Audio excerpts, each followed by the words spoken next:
Hello, Sagittarius. Welcome. This is Tiffany, and you're watching the Feminine Inquisition.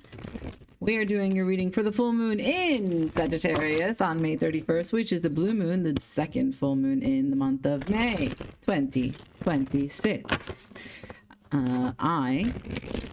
Your reader, has 5 planets in Sagittarius, and I am very happy to report I'm full of fire. Now, this is going to be for Sagittarius, Sun, Moon, Rising, Venus. Please only take what makes sense for your life in this reading. Do not make it fit where it doesn't fit. And if it does resonate, please let me know.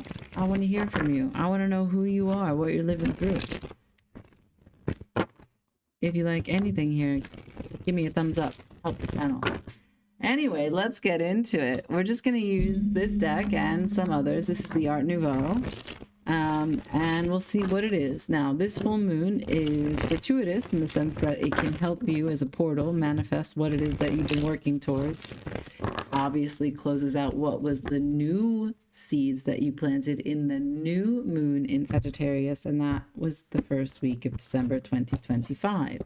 However, if you're not manifesting at this time and you're just trying to release and let go, it will help you do that as well. So please, let's see 6 cards for Sagittarius. The 8 of Swords, the Judgment, the Magician. So you're manifesting and letting go. It looks like it's double-edged for you, and it was for Scorpio as well.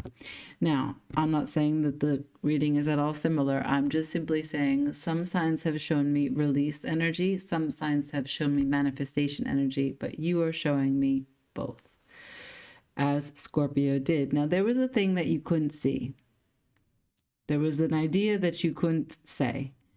There was a problem that you could not figure out. And now Judgment energy is coming through. Judgment is the major arcana that we have to what the problem was on a human level, right? And the 8 of Swords, it's just your human mind complicating, paralyzing you from finding your voice.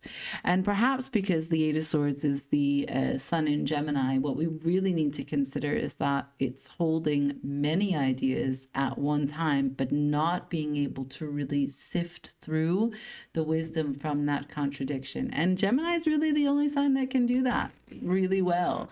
You can also, Sagittarius, of course, has big picture.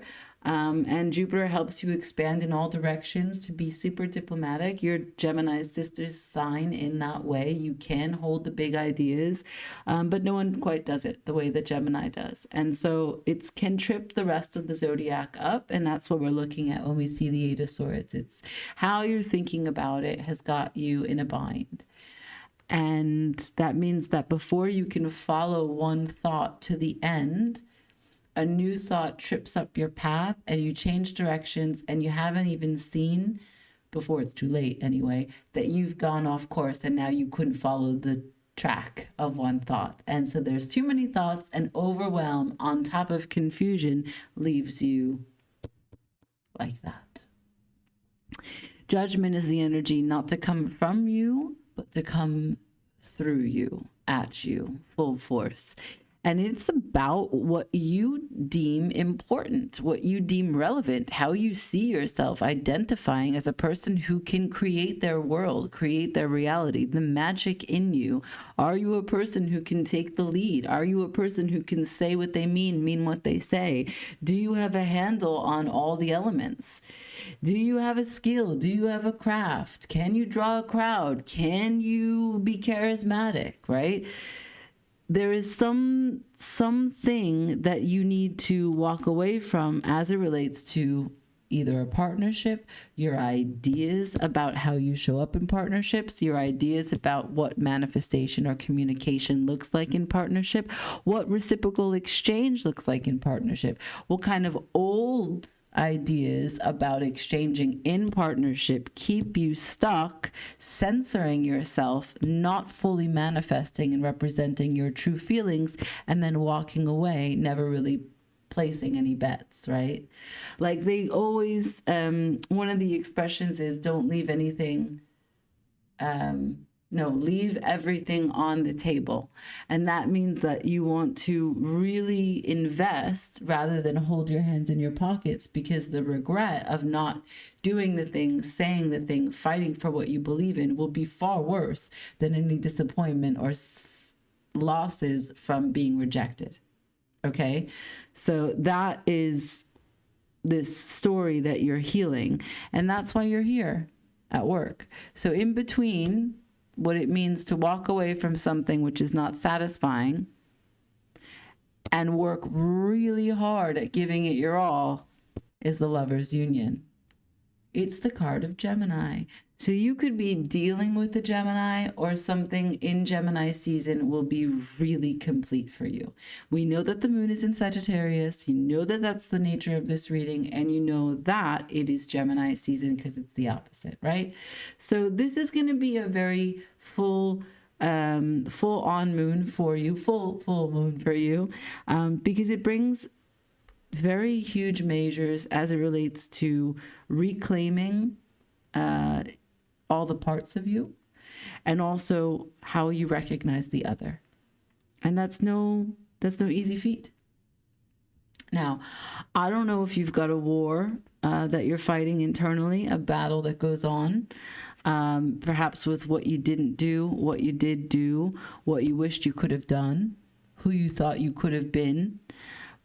But there's a knight here with the cup of love. So there's still some desire, some romance, some warmth, some vulnerability, some wishes, some dreams of being close to someone, of touching them, of being touched by them, drinking them up, you know?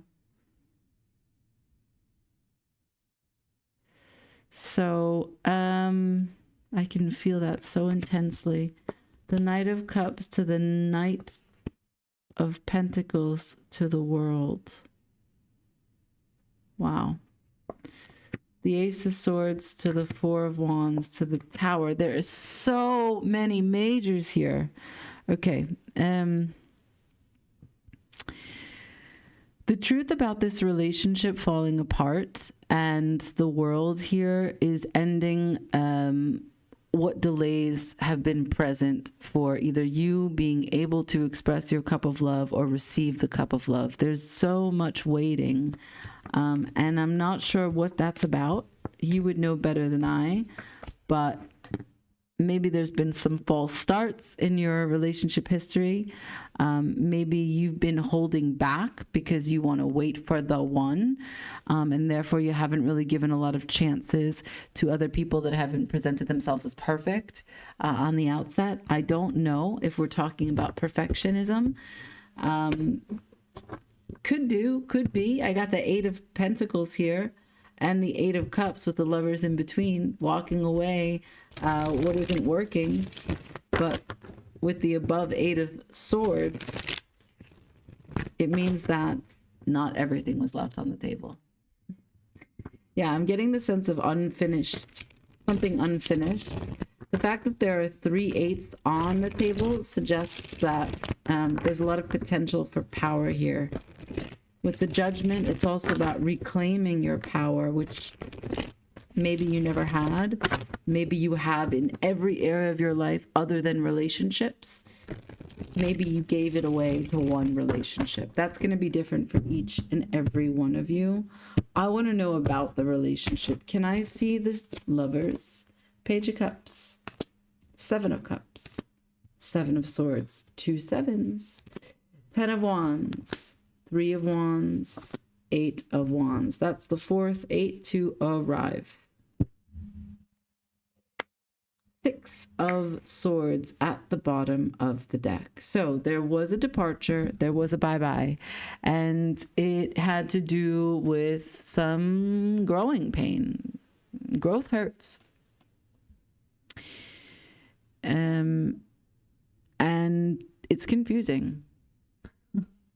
Saying goodbye to pieces of who you were, saying goodbye to parts that you that you're not proud of, trying to take off some old skin that just wants to hang on to you.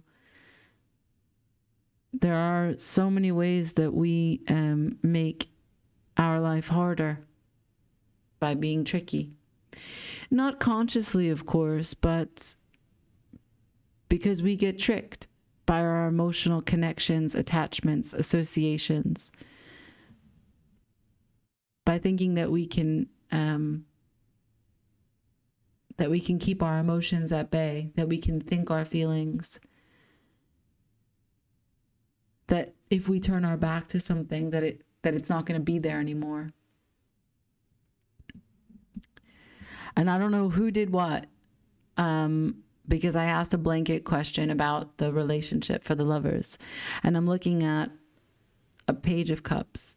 That is a very sorry, a very open, a very optimistic, very enthusiastic, but emotionally unaware energy.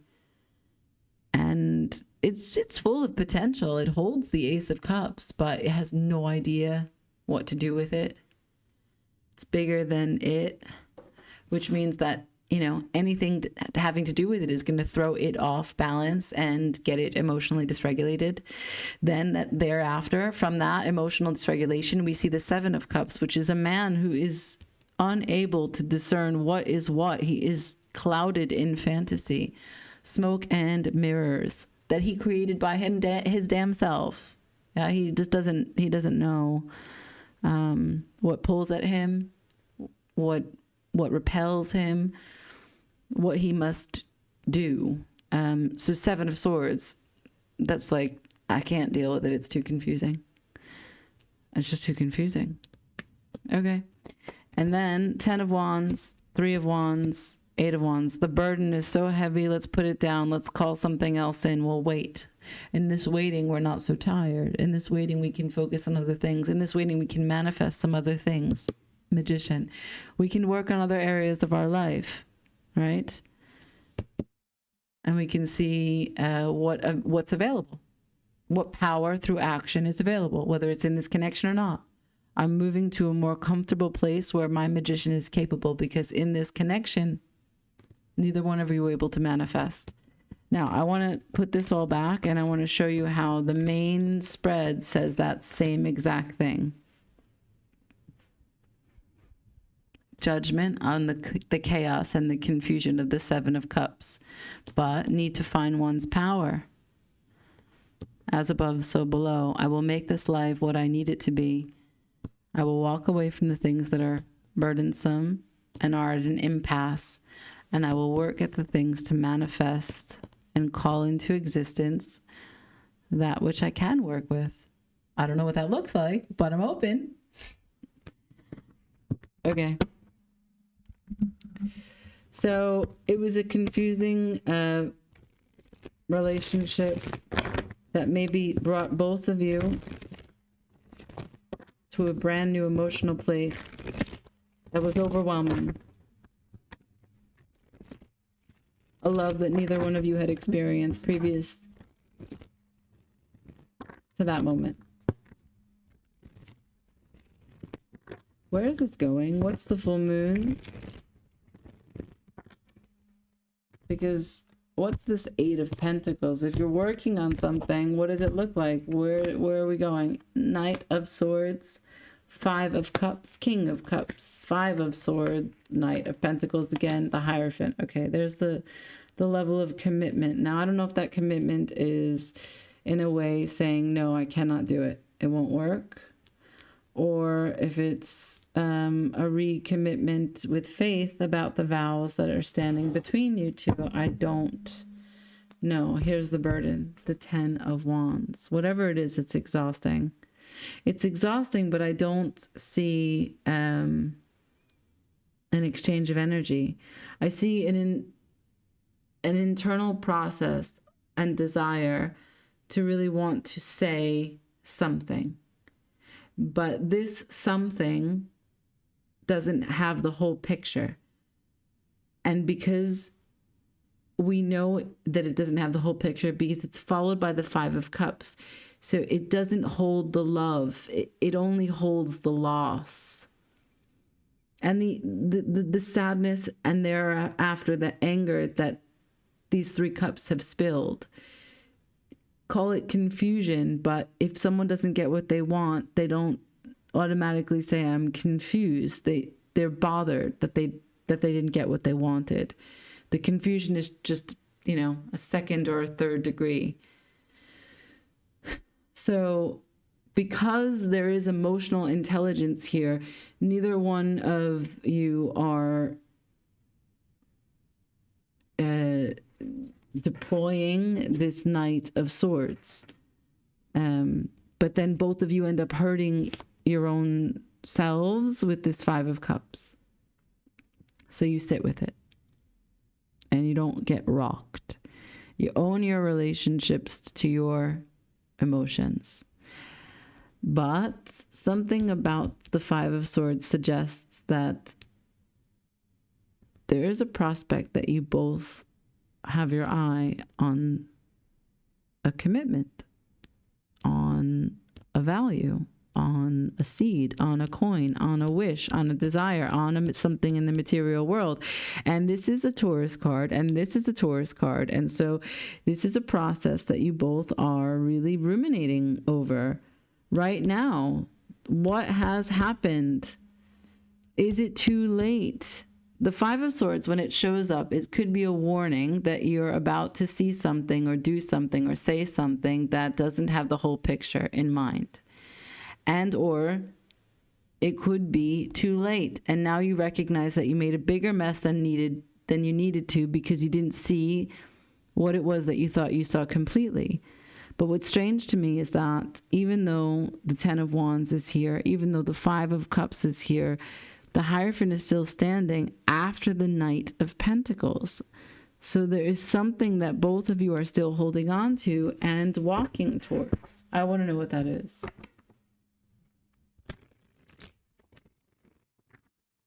Show me the Knight of Pentacles. Can I see the Knight of Pentacles? One more. Can I see the Knight of Pentacles, please? For Sagittarius, for this full moon on May 31st. The 7 of Pentacles, whether or not to invest. 6 of Pentacles, how to find balance. Page of Swords, to learn the thing, to see the thing, to listen. Fool, don't know yet. Chariot, to take a chance and to move. Where are you going to move to? 3 of Wands, manifestation. Waiting, calling it in. 7 of Wands. Oh my God, so much fire. There's so much sexual frustration between you two. There's so much that you had hoped for between the both of you. Because the 7 of Wands is about leveling up, a higher role, a higher status in connection, in life.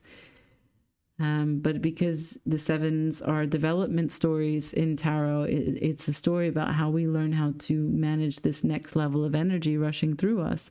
And we saw when the Page of Cups showed up, this was a next level experience for both of you.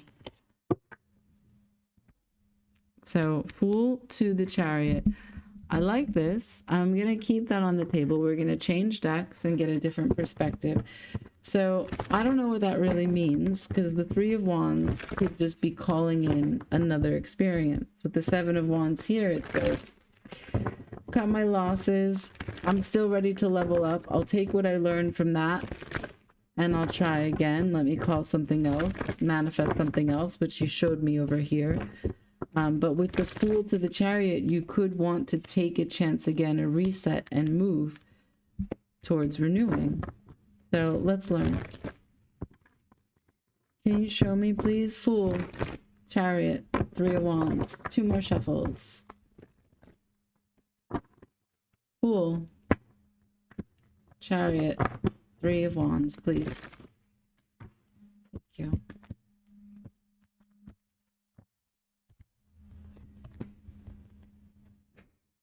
The 9 of Cups, the Knight of Pentacles, the Page of Cups, the 6 of Pentacles. These are cards we've all seen. The Nine of Pentacles, we haven't seen that. And the Four of Cups. Peeking out is the Ace of Pentacles here and the King of Wands, okay? Let's see what's at the bottom of the deck. The Knight of Swords. So they're interesting repeats, okay? Let's talk them through.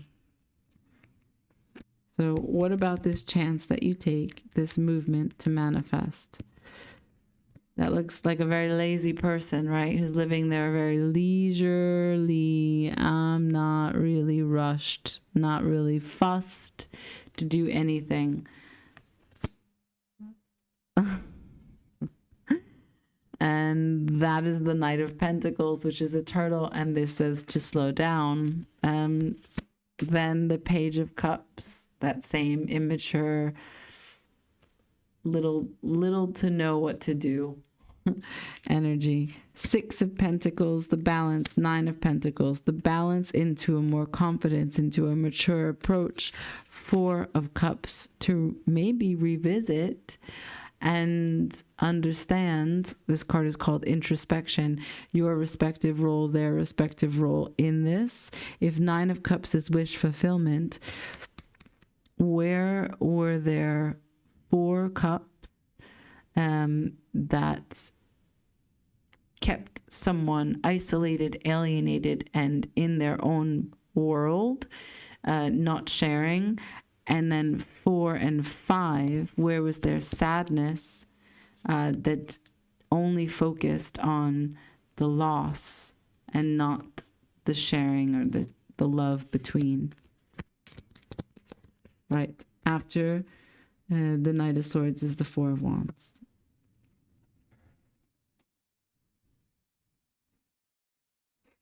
I don't see anything coming together, if I'm honest. I just see that this full moon is bringing ideas of what to say, but it does not charge anyone to take the moment to do it. No one can find their voice yet. I'm gonna go to the Sibylla Oracle just to see if there's something else that we can see about this. Anything you want to add to this story? Spirit, please.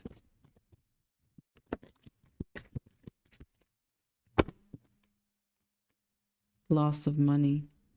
Yeah, and it doesn't have to be like actual money, but the loss of investment. There's sadness, there's separation. Bottom of the deck is fright. Maybe individually, independently. There was, with the Five of Cups present, it was hard for each one of you to see the bright side of the thing. Trap. Maybe you thought it was a trap. That card just fell out of my hand. You can see. Yeah, this is a story about, was there positivity? Was there optimism? It's hard for a Sagittarius to not be with an optimist. A dark-haired woman. There's a thief. There is a great song that's, the line is, it's hard to take risks with a pessimist. The name of the song is Wet and Rusting, and it's, I don't know, I forget the name of the band. But it's hard to take risks with a pessimist. Anything else to add here?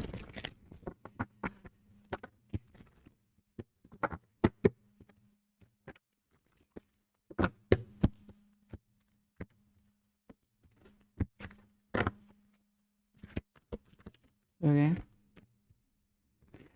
The bouquet and the house. So this is luck, this is creativity, this is expression, this is freedom, this is blooming, this is beauty, and this is the mature structure of the home. This is resting in old age. This is the comfort of what it means to be settled.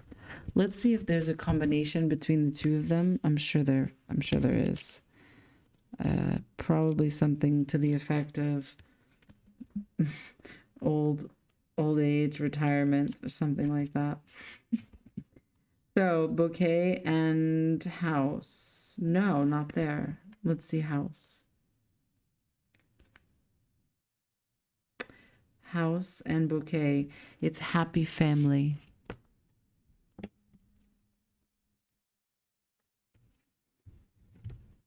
Happy family. Interesting. And the ship is here, which is bringing news. Ooh. I don't know if that means that there's a chance for something that we just can't see. I'm going to have to leave it there. But I'm going to get advice from the After Tarot, which is appropriate as we're going way off into the future. But I would say, since the first card that came out was the Eight of Swords, whatever you do, Four of Wands is flipping in my hand, by the way. Whatever you do, don't censor yourself. Even if you do feel that someone is a pessimist, what you believe that someone is what they will show you. Sounds like a crazy concept, but it's real. Okay. There's this great quote in Neville Goddard book, maybe, The Powers of Assumption, and it says that no one can think something about you that you haven't told them in secret. And so maybe it's in a little bit of an exaggeration, but it's just a suggestion to say that the lowest idea, the lowest concept that you have of yourself is what you make available for other people. The lowest concept that you have of them is what you draw out from them. That you are always engaging with reality. You're always calling forth experiences and evidence for what it is that you perceive existing as is. That's how powerful you are. Can I have advice for Sagittarius, please? Advice for Sagittarius. This is the first time I'm flipping these. I didn't even mean to do that because they're so new. Okay. Eight of Cups. She's returning to the cup. World. Four aces. There's maximum potential here. That world is in the center. So it's in an open and a closed position, okay? You are going to end what has been walking away from cups, right? There's a chance that you return to the cups and end the previous moment where you had turned your back to them. But the world opens with four potentials for this devil. Now, this devil, as you can see, these people are no longer chained. This is a freedom from the fear that binds, a freedom from this notion that you aren't worthy or that you don't, that what you want doesn't want you. Any insecurities that burden your communication in matters of attachment, love, connection, and affection. At the bottom of the deck, I have the Ten of Cups. So when I saw a happy family, it does suggest to me that there is a potential, because the news comes in, there is a potential that there is a conversation that's available. There is work that's still being done between the two of you. There is a Page of Cups that kept showing up that shows there's forgiveness on the table. And it begs the question I've said several times about what has been invested here, and if you have left everything on the table, meaning you have placed your bets and given it your all. That's the question that you have to sit with, you and yours, right? So take this if it works for you, but if you think I did and they didn't, and that's okay. Just know that Spirit is recognizing that perhaps one, if not both, still have chips that they can put on the table. Okay. If this resonated, please let me know. Give me a thumbs up. Let me know by commenting. And until the next time I read for you, I wish you a beautiful, happy full moon. Ciao.